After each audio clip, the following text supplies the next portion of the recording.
Ang maturity ay ang kakayahang manatiling kalmado sa gitna ng isang bagyo, ang lakas ng loob na sabihing, nagkamali ako, ang bait makinig, hindi lang gumante.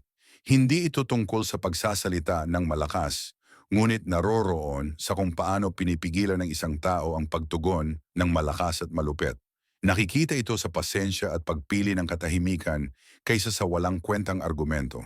Ito ay tungkol sa pagpili ng kapayapaan kaysa sa ego. Ito ay tungkol sa pagtatakda ng mga hangganan nang hindi isinasara ang iyong sarili. Handang bumitaw para sa paglago at pagpili ng kahulugan kaysa drama.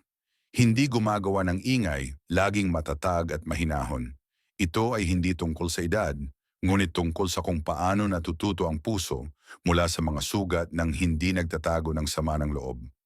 Ang maturity ay ang sining ng pagpapanatili ng kapayapaan sa loob, kahit na ang mundo sa labas ay hindi palaging cool at friendly. Ito ay isang nakatagong kapangyarihan, tunay na lakas.